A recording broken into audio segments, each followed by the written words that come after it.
पाएंगे। हमारी इस सभा में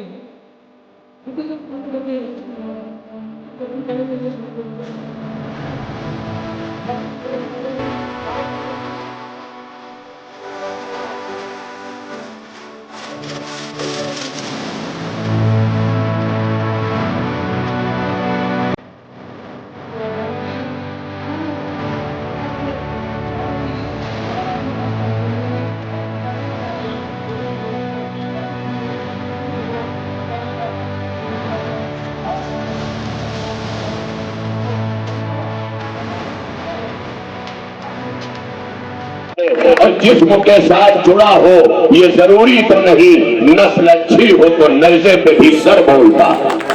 तो इसी के साथ मैं बहुत सारी दुआओं और नेक ख्वाहिशात के साथ अपनी बेटी प्रिंसिपल शबाना खान को ढेर सारी दुआएं और आपकी उम्मीद पर जीत की मुबारकबाद देके जा रहा हूं, ताकि 15 तारीख के बाद जब मैं आऊं तो मेराज की रात हो और आप भी मेराज पे हो, शबाना खान का आज़्म भी मेराज पे हो। बहुत बहुत शुक्रिया। अस्सलामु अलैकुम वरहमतुल्लाहि वबरकातुहू। इन शब्दों के साथ अपनी वाणी को विराम देना चाहता हूं। यहाँ बैठी सभी माताओं को पुनः मैं आदाब और नमस्कार करते हुए अपनी वाणी को विराम देना चाहता हूं। एक बार मेरे साथ जयकारा लगाएंगे तो मैं समझ पाऊंगा और विपक्षी भी समझ पाएंगे कि समाजवादी पार्टी इस वार्ड से जीत करके अपने यहाँ से नगर सेवक चुन करके देगी। समाजवादी पार्टी जिंदाबाद। आवाज नहीं आई, फिर से समाजवादी पार्टी जिंदाबाद। अखिलेश यादव जी जिंदाबाद। बहन शबाना वकील खान जिंदाबाद। अबू आसिफ आजमी साहब जिंदाबाद। बहुत बहुत धन्यवाद। भारत माता की जय। जय महाराष्ट्र, जय उत्तर प्रदेश। नमस्कार।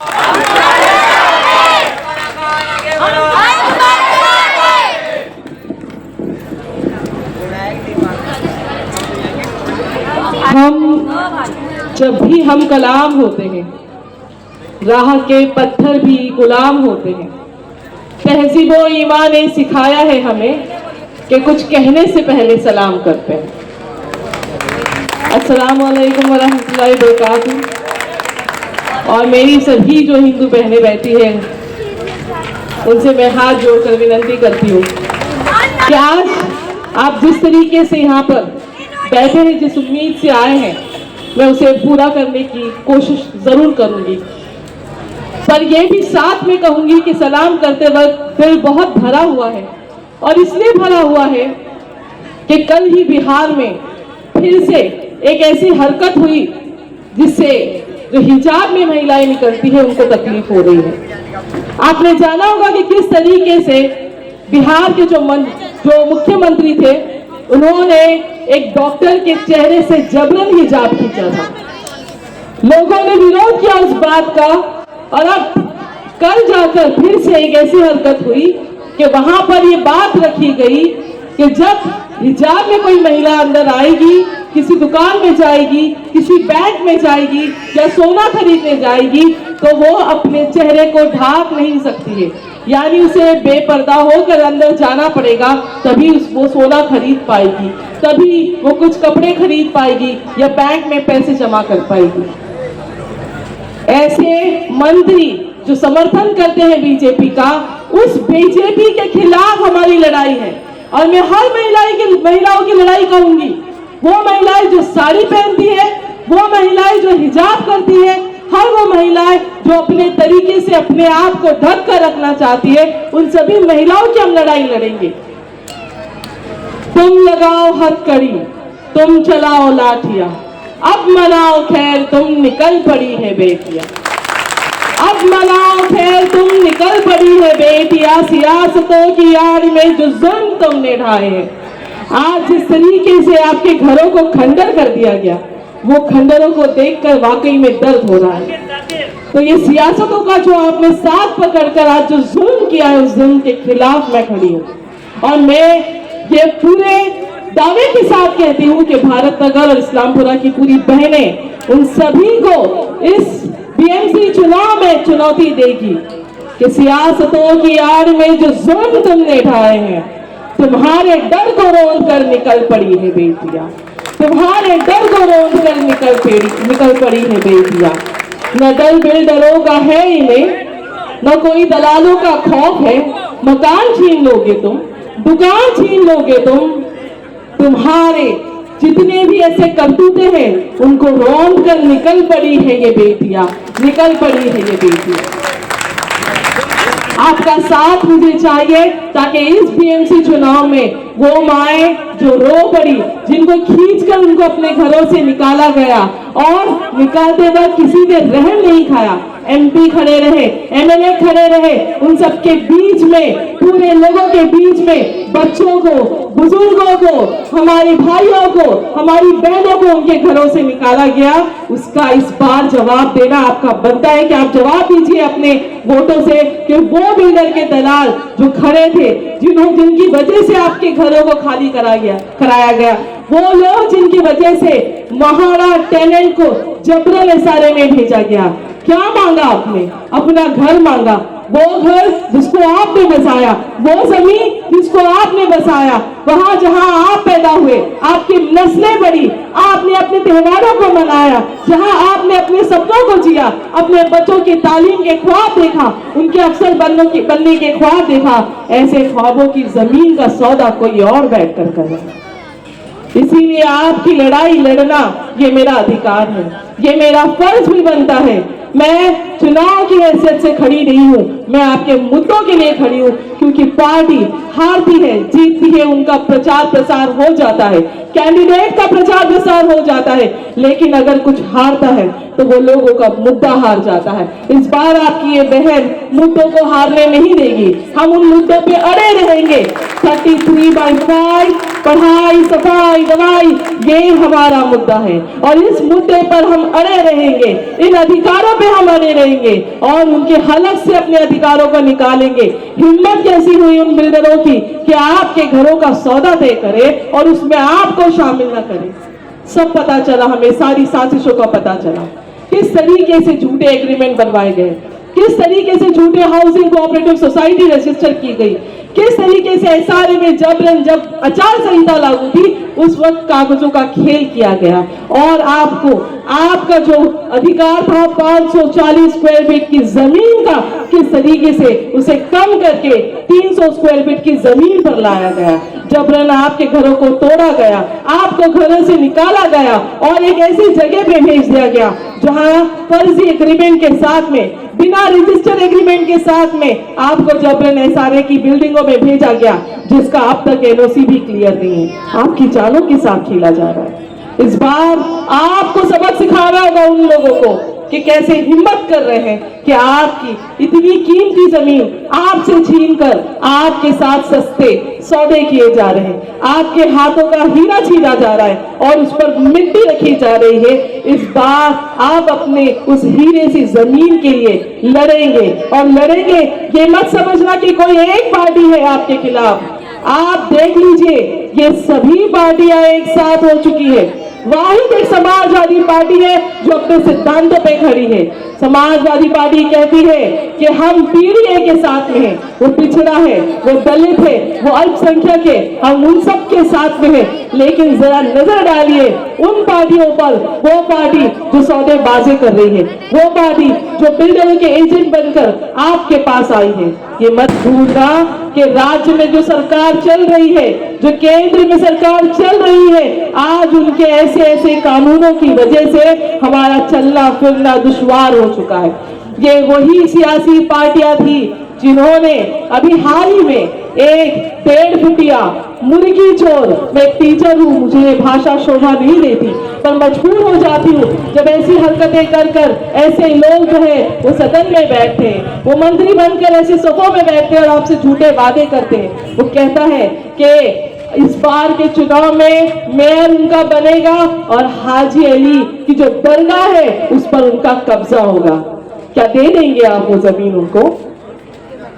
इतना बड़ा दावा कर रहे हैं और किस बलबूते पे दावा कर रहे हैं?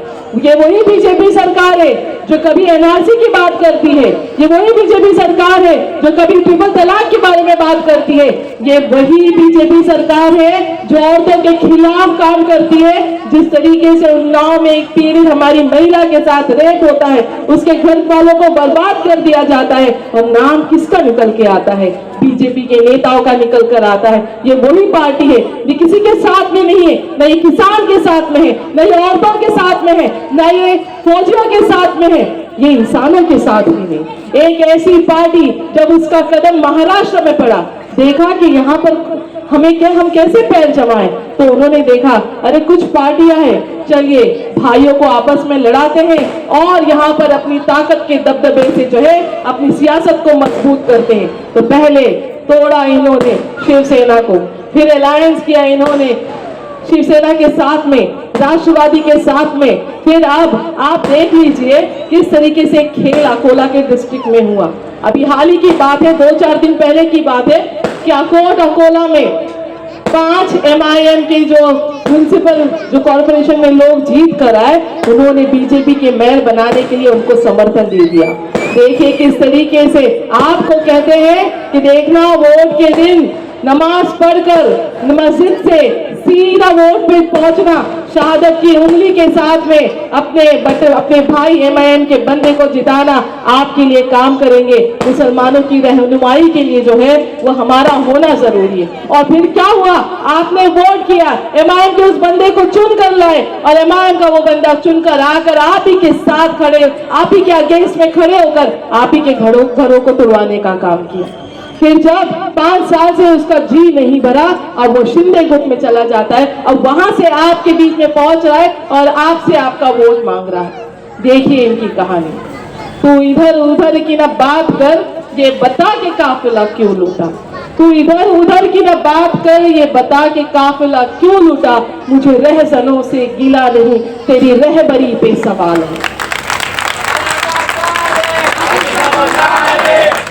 हमसे हमारा वोट लेकर हमारे ही घरों को तोड़ा गया, हमसे हमारे वोट लेकर हमसे सौदेबाजी की गई, हमसे हमारा वोट लेकर हमारे रास्तों को इस तरीके से छोड़ दिया, हमसे हमारा वोट लेकर नदी को नाला बना दिया गया, हमसे हमारा वोट लेकर वो फंड जो आपकी बेहतरी के लिए उतरना चाहिए था आज उनके जेबों में पड़ा हुआ है। पूछना कभी 200 करोड़ का फंड पास होता है एक कॉन्स्टिट्यूएंसी में, एक वार्ड में 33 करोड़ का जो फंड उतरता है। बताइए, पूछिए उनसे किधर है हिसाब उनका, कहाँ बने रास्ते, कहाँ बने स्कूल, कहाँ बने अस्पताल, कहाँ साफ हुई आपकी नदियां, कहाँ लगे लाइट आपकी गलियों में, किधर है CCTV कैमरा, आपकी बच्चियों के लिए यहाँ पे सेफ्टी है क्या, अंदर बस आ रही है क्या, पार्किंग का इतना बड़ा मुद्दा बन चुका है, आपकी नालियां चौकअप हो चुकी है, कचरे यूं ही पड़े हैं। और सबसे बड़ा मुद्दा जो डेवलपमेंट के नाम पर सपने दिखाकर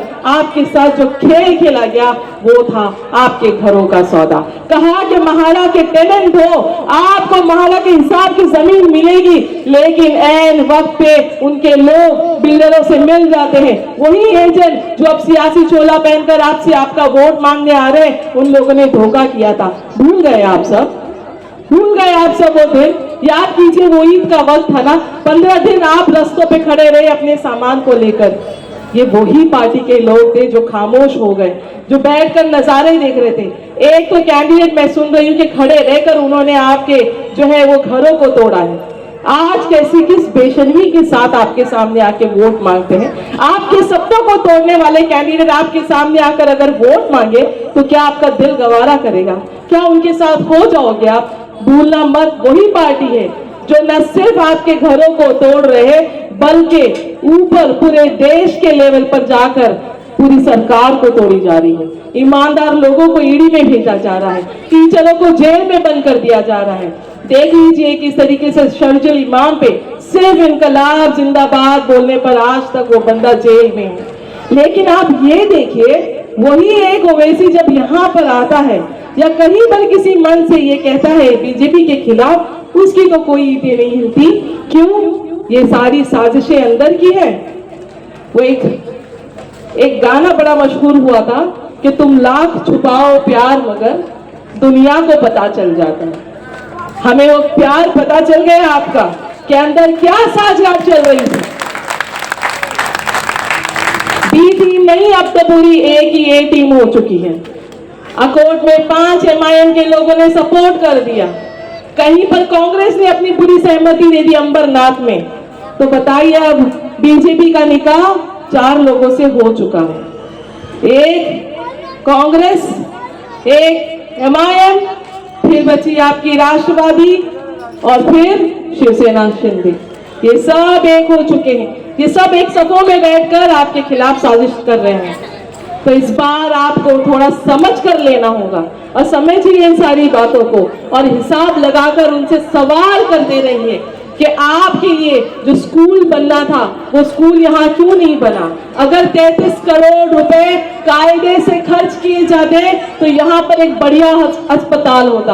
आपको यहाँ से वहां जाना नहीं पड़ता, बाबा हॉस्पिटल में आपको जाना पड़ता इमरजेंसी में। जच्चा बच्चा की फैसिलिटी तक नहीं है आपके हॉस्पिटलों में, वो गुलाबी दवाखाना जो गुलाबी सपने दिखाकर जिसे यहाँ पर ओपन किया गया था, बड़ी बड़ी लागत से बनवाया गया था। एक एक सबील पर कहा गया है कि 28 लाख रुपए खर्च हुए। जरा सवाल करो उनसे, RTI करो उन पर कि बताइए क्या हिसाब था। मुश्किल से 5 लाख या 2 लाख खर्च हुए होंगे, बाकी किसके जेब में गए? अस्पताल किधर गायब हो गए? स्कूल किधर गायब हो गए? क्यों बच्चा ईस्ट से वेस्ट में जाता है अपनी पढ़ाई के लिए? क्यों यहाँ के बेरोजगार लोग जो है वो कहीं और जा रहे हैं? क्यों यहाँ पे वो बंदोबस्त नहीं किया जा रहा है? मुझे अफसोस होता है जब मैं ये देखती हूँ कि यहाँ भारत नगर में कई हमारे नौजवान सिर्फ 12वीं पास है, 12वीं पास रहकर स्विगी, जोमैटो, ओला, उबेर और गैराज में पाए जाते हैं। अब्दुल पंचर वाला बना कौन रहा है इनको? हमारा अब्दुल तो लॉयर बनने के लायक है, हमारा अब्दुल डॉक्टर बनने के लायक है। अरे उसे ऐसी फैसिलिटी तो दो, ऐसी सहूलतें तो दो। खोलिए यहाँ पे जॉब फेयर के काउंसलिंग सेंटर्स, आने चाहिए यहाँ पे कैंपस इंटरव्यूज, स्कूल बननी चाहिए, कॉलेज बनने चाहिए, करियर काउंसलिंग के गाइडेंस सेंटर बनने चाहिए। ये सारी चीजें अगर आपसे कोई छीन रहा है तो उससे सवाल आपका बनता है। करेंगे ना सवाल? आप करेंगे सवाल? मैं इसलिए ये बात इतने खुलेपन से कर पा रही हूँ क्योंकि मैं खुद एक ऐसे एरिया से निकल कर आई हूँ जहाँ पे हमने 6 साल लगातार काम किया है हमारे अध्यक्ष जनाब अबू आसिम आजमी साहब की क़यादत में। वहाँ मेरी स्कूल चल रही है, करीबन 650 बच्चे उसमें पढ़ते हैं और हर एतबार से उनकी मदद की जाती है। मुझे ऐसा लगता था शायद कि गवर्नमेंट जो आज इतना हो गया उसमें और काम करने की जरूरत है, लेकिन अगर पूरे महाराष्ट्र, पूरे मुंबई में अगर कहीं सबसे ज्यादा काम करने की जरूरत पड़ रही है जो मैं देख पा रही हूँ, तो मैंने आपका भारत नगर और इस्लामपुरा के हालात देखकर ये तय किया कि यहाँ पे मैं सबसे ज्यादा अब काम करूंगी। मैंने कहा कि मैं हारूं या जीतूं इससे मुझे फर्क नहीं पड़ता है, मैं आपके लिए अब यहाँ पर आ गई हूँ और इंशाल्लाह यहाँ कायम रहूंगी, आपके बीच में रहूंगी, आपके मसले मुद्दों को उठाती रहूंगी, क्योंकि मैं जानती हूँ बहुत मुश्किल होता है बच्चों को पालना। बाप धूप में तपता है, माँ चूल्हे पे जलती है, तब जाकर कहीं एक बच्चा पलता है। यह हकीकत हम जानते हैं और इसी हकीकत पर हम काम करना चाहते हैं कि आपके सपने, आपके बच्चों को लेकर जो आप देखते हो, जो आप जिसके लिए आपने हिजरत कर लिया, जिसके लिए आपने अपने गांव को छोड़ दिया, जिसके लिए आपने अपने बंगले जैसे घर को छोड़ दिया, अपने रिश्तों को छोड़ दिया, अपने खेतों को छोड़कर, अपनी बड़ी बड़ी गलियों को छोड़कर आप यहाँ पर छोटी छोटी झुग्गियों में रहने आए हैं, उन सभी ख्वाबों को पूरा करना है। आपके बच्चों के मुस्तकबिल को आगे संवारना है। हमें यहाँ पर अपनी महिलाओं के लिए वो सभी योजनाएं उतारनी है जिन पे उनका अधिकार है। मैंने ये भी देखा कि यहाँ की आधी महिलाएं तो जानती नहीं कि यहाँ पे क्या क्या स्कीम्स होनी चाहिए। बेगम हजरत महल की योजना है, मौलाना आजाद कमेटी का फंड उतरता है उसकी योजना है, और बचत घर का भी इतना बड़ा जो है एक स्कीम चलती है, वो भी आप तक पहुंचना चाहिए, लेकिन ऐसी कोई चीज आप तक नहीं पहुंचती। इंडिया स्किल के नाम पर बड़े बड़े घोटाले करने वाली बीजेपी पार्टी क्यों ऐसे ऐसे एरिया में स्किल सेंटर्स नहीं खोलती, जबकि करोड़ों के फंड पास हुए और कहा गया कि जो मजदूर होगा उसको ट्रेनिंग दिया जाएगा, 25,000 रुपए खाते में आएंगे और उस खातों के साथ साथ उनको सर्टिफिकेट दिया जाएगा और नौकरी दी जाएगी, 1 लाख रुपए उनके बिजनेस सेटअप के लिए दिया जाएगा। पता चला आपको ये स्कीम आपके लिए उतरी थी? हाथ उठाइए किसी ने अगर इंडिया स्कीम में अपना जो है नाम दिया हो। नाम दिया आपने? पता था आपको इससे पहले? ये कौन बताएगा आपको? ये आपका नगर सेवक आपको बताएगा। लेकिन वो नगर सेवक को तो फुर्सत ही नहीं मिली कि वो अपने खजानों को भरता रहा, उसने आपकी तरफ देखा ही नहीं। उसका काम हो गया था आपका वोट पाकर, और फिर अपने ऑफिस में बैठकर उसने सारी वो साजिशें कर ली, वो सारी योजनाएं बना ली जो उसको और उसके घर वालों को फायदा पहुंचाती होगी। और आपका परिवार सपने देखने में रह गया। आपको मिला, आपको ये रास्ते टूटे मिले, आपको ये गंदी हवाएं मिली, आपको वो खंडर मिला, आपको आपके घर से निकाला गया, आपके बच्चों को पैदल चलकर इतनी दूर जाना पड़ता है कि कोई और बच्चा हो, शायद कोई और एरिया हो तो वो थक जाए। लेकिन सलाम आपकी हिम्मतों को कि आप इतनी मुश्किलों में रह रहे, इतने संघर्षों में रह रहे। मैंने यहाँ के बच्चों को 4 साल कॉलेज में पढ़ाया है। मैं जब यहाँ के कॉलेज में लेक्चरर थी, आपके एरिया के बच्चे मुझसे मिलते थे, बातें होती थी, वहां पर उनके बहुत जबरदस्त जोश हुआ करता था कि मैडम हम ये बनेंगे, हम वो बनेंगे। लेकिन फिर बाद में खबर आई, आपके लोगों से मुझे पता चला कि यहाँ के लोगों की बस्तियों को उजाड़ दिया गया। वो बस्ती जो आपने इतने ख्वाबों के साथ सजाया था, लोग टूट जाते हैं एक घर बनाने में, ये तरस नहीं खाते बस्तियां उजाड़ने में। वो उजड़ी हुई बस्तियां गवाही दे रही है कि वो बच्चे जिनसे मैं रास्ते में थी, जो वो कहते थे कि वो कुछ बनना चाहते हैं, आज जब उनसे मिलती हूँ तो टूटा दिल लिए बात करते हैं कि देखिए आज हमारे घर कहाँ पहुँच गए, देखिए हमारी क्या हालत हो गई। क्या वो पढ़ने लिखने वाला बच्चा टूटे घर में पढ़ाई कर पाएगा? क्या वो अफसर बन पाएगा? क्या वो एडवोकेट बन पाएगा? क्या वो सियासी लड़ाई लड़ पाएगा? क्या वो अपने ख्वाबों को पूरा कर पाएगा? बिल्कुल नहीं। आपके साथ वाकई में बहुत जुल्म हुआ, आपके साथ वाकई में बहुत गलत हुआ। और उन सभी गलतियों को जो उन्होंने की, वो सभी जुल्मों को जो उन्होंने किया आपके साथ, आपको याद रखना है। 15 जनवरी को मेरे लिए नहीं, अपने लिए वोट करना। 5 नंबर का बटन साइकिल को देना, ताकि आपके वोट पाकर साइकिल आपकी लड़ाई लड़े, आपके जमीन की लड़ाई लड़े, आपके घर की लड़ाई लड़े, आपके सपनों की लड़ाई लड़े, आपके लिए अच्छी सड़क के लिए लड़ाई करे, और साथ ही साथ ये जो नदी है इसे फिर नदी बनाने की लड़ाई करनी है, क्योंकि ये नाले आपका अधिकार नहीं। बैंड्रा की एक कीमती जमीन जो आपका हक है, यहाँ की एक एक जमीन की कीमत आप जानते हो ना, 1 स्क्वायर फीट की जमीन की कीमत 50,000 है, और आपसे, आपके हाथों से 235 स्क्वायर फीट की जमीन को छीना जा रहा है। अगर औसतन इसका हिसाब लगाया जाए तो 5,000 करोड़ का घोटाला किया जा रहा है। जानते थे आप ये बात आपसे छुपाई गई, किसी ने अपने मुद्दों में नहीं लाया। जिस दिन मैं यहाँ पर मैंने कदम रखा, मैंने पहली आवाज में कहा कि डेवलपमेंट होगा तो महाड़ा लेआउट पे होगा, 33/5 पे होगा। और इसके बाद जो फिर दूसरे कैबिनेट ने इस बात का ऐलान करना शुरू कर दिया। किसी ने पढ़ाई की बात नहीं की थी, जब हमने बात रखी तो सब पढ़ाई की बातों पर आ गए। मैंने देखा कल एक सभा हुई, उसमें एक कैंडिडेट रो कर वोट मांगने लग गए।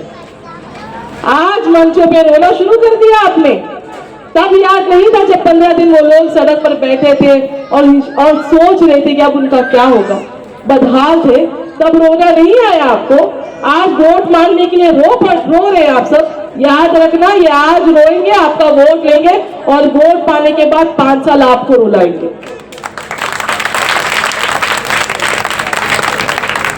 समझदारी से काम लेना मेरी माओ बहनों, और खास करके वो बुजुर्ग जो मुझे सुन रहे, वो महिलाएं जो मुझे खिड़की से देख रही है, वो जो अपने घरों पे बैठकर मुझे सुन रहे, मैं आप तक पहुंच रही हूँ और ये मुद्दे आप तक पहुंचाना चाहती हूँ, क्योंकि सवाल करना हमारा अधिकार है और अपने अधिकारों के लिए लड़ना हमारी जिम्मेदारी है। ये जिम्मेदारी जो हमें संविधान से मिली है, वो अधिकार जो हमें संविधान से मिला है। और उस संविधान के रचनाकार डॉक्टर अंबेडकर ने ये कहा था कि वोटर एक सबसे बड़ी ताकत रखता है वोटिंग का। सदन की सीढ़ियों से जब वो उतर रहे थे तो किसी ने उनको आके पूछा कि ये क्या है वोटिंग राइट, इससे क्या हो जाएगा? देखो, हम पूंजीवादी है, हम राजा महाराजा है, ये हमारी प्रजा है, इनको तो हमारे सामने झुकना पड़ेगा। तब अंबेडकर ने कहा था, जिस दिन इस देश के लोगों को, इस देश के नागरिकों को अपने वोट के अधिकार का पता चल जाए तो हर नेता इनके सामने भीख मांगता हुआ नजर आएगा।